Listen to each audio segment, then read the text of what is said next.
Stoicism and the Art of Archery, the Stoic philosopher Antipater once explained the goal of Stoic ethics through the image of an archer.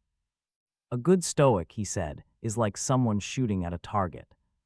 The archer does everything within his power to aim well and release the arrow correctly. But his happiness does not depend on whether the arrow actually hits the target.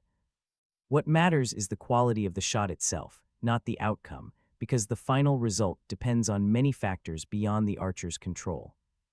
Because of this, ancient thinkers described Stoicism as a kind of uncertain art, similar to navigation or medicine. In these practices, even perfect skill does not guarantee success. This led to a puzzle that has followed Stoicism ever since. Does the Stoic really have two goals at once: living a good life and trying to live a good life? Or put differently, is the goal to hit the target, or simply to shoot as well as possible? The answer offered by Stoic thinkers is subtle. Imagine someone whose task is to shoot an arrow at a target. His ultimate responsibility is to do everything he can to shoot straight. Hitting the target is desirable, but it is not the thing he should be chasing. The true aim is to perform the action well. In the same way, the Stoic's supreme good lies in acting correctly, not in controlling how events turn out. What matters, then, is not always hitting the target, but becoming an expert archer. Archery, in this sense, is an art where excellence does not guarantee success. This idea finds a striking parallel in the modern account of Japanese archery described in Zen in the Art of Archery. In that book, the author recounts his attempt to learn traditional archery under a Zen master, not for military reasons, but as a way to understand Zen itself. He begins by noting something strange. Archery, once a matter of life and death, has become a hobby practiced by people who will never need to defend themselves with a bow. Yet, he observes, archery remains a matter of life and death in another sense. It becomes a contest of the archer with himself. It turns into a spiritual exercise where the true target is internal. The bow and arrow are merely tools for self-transformation. One of the greatest obstacles the author faced was learning how to relax. His teacher made the art look effortless, while every attempt he made felt strained and forced.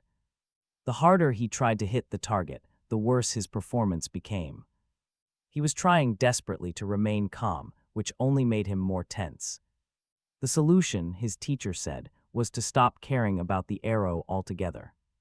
What happened to it was unimportant. Paradoxically, the less he cared about hitting the target, the smoother and more natural his movements became, and the more likely he was to succeed. Letting go of the goal improved the chance of reaching it. But something deeper was happening. The real goal was not the target at all. The true aim of the art was internal.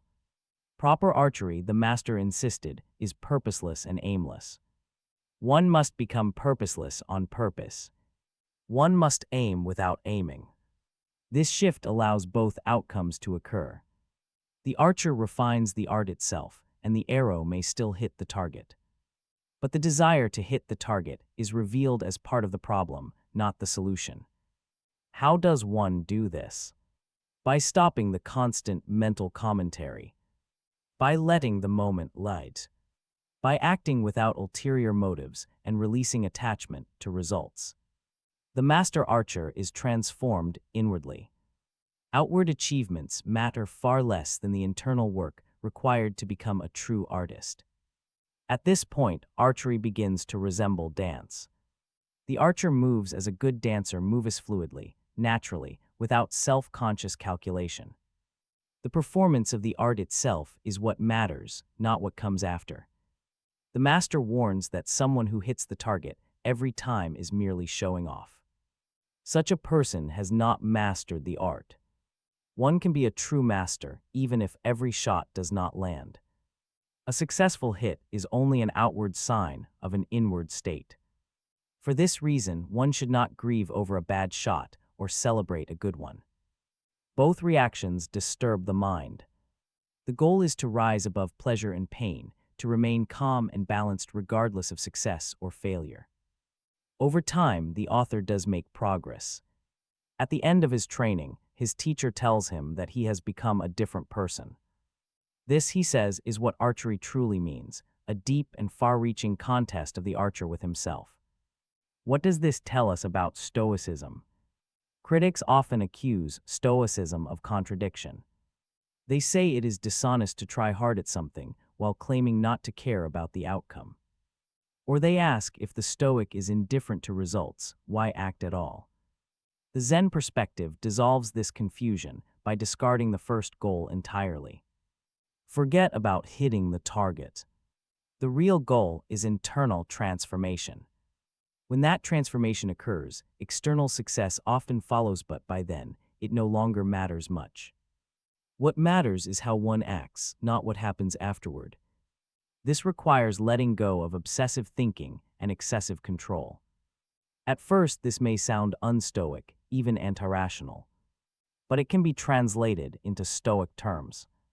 To act this way is simply to follow nature, move in harmony with the order of things rather than overanalyzing every step. When the Stoics speak of reason, they do not mean constant calculation. They mean alignment with the rational structure of the world itself. Both the Zen art of archery and the Stoic art of living share a quiet indifference to success or failure. Mastery lies in the practice, not the result. For the Stoic, this means acting virtuously, with the right intentions at all times and for its own sake. The reward is a state of mind, marked by calm balance and easy equanimity, whether the arrow strikes the target or not.